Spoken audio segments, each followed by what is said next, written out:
நீர்க்குமொழி என்பது கே. பாலச்சந்தர் இயக்கிய 1965 இல் வெளியான ஒரு தமிழ் திரைப்படம் மற்றும் நாடகம் ஆகும்.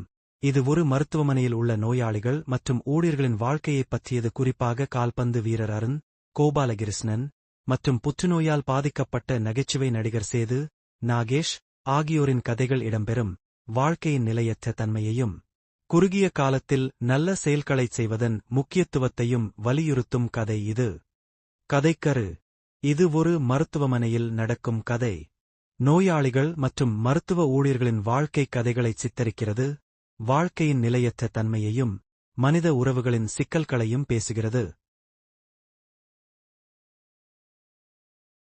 அனாதை நோயாளியான சேது மருத்துவமனையில் நோயாளிகள், செவிலியர், மருத்துவர்களிடம் என அனைவரிடமும் தொடர்ந்து கேலி விளையாட்டுகளில் ஈடுபடுகிறார். தலைமை மருத்துவர் பாலகிருஷ்ணன், மேஜர் சுந்தரராஜன், தன் மகள் மருத்துவர் இந்திராவை சோகார் ஜானகி மருத்துவ ஆய்வுக்காக அமெரிக்கா அனுப்ப நினைக்கிறார். ஆனால் இந்திராவுக்கும் மருத்துவமனையில் மருத்துவம் பார்த்து வரும் கால்பந்து வீரரான அருணுக்கும் வி. கோபாலகிருஷ்ணன் இடையே காதல் உருவாகிறது. கால்பந்து வீரருக்கு பேராசை பிடித்த ஒரு சகோதரர் இருக்கிறார். அவர் தன் உடன் பிறந்தவரை கொல்ல ஏற்பாடு செய்கிறார்.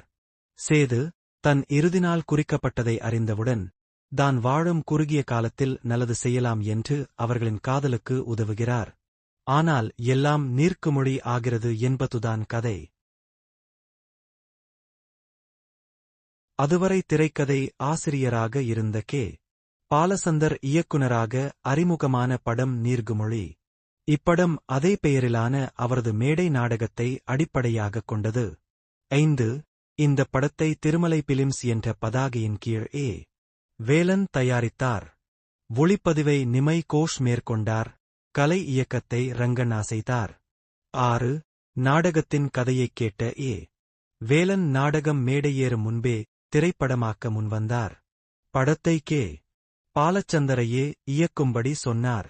திரைப்பட இயக்கம் பற்றிய அறிவு இல்லாததால் கே. பாலச்சந்தர் தயங்கினார். நாடகத்தை இயக்க முடிந்த உங்களால் திரைப்படத்தையும் இயக்க முடியும் என்று நம்பிக்கை அளித்த ஏ. வேலன் அவளுக்கு நம்பிக்கை அளித்தார். 7. நாடகத்தில் நடித்த சோகார் Janaki, Nagesh, major Sundararajan, we.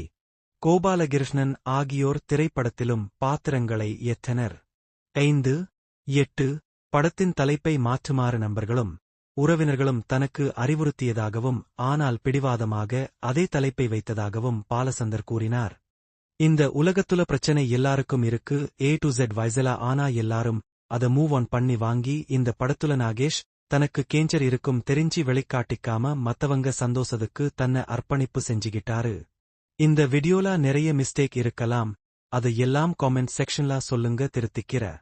Okay, bye. Signing off உங்கள் கிஷோர்.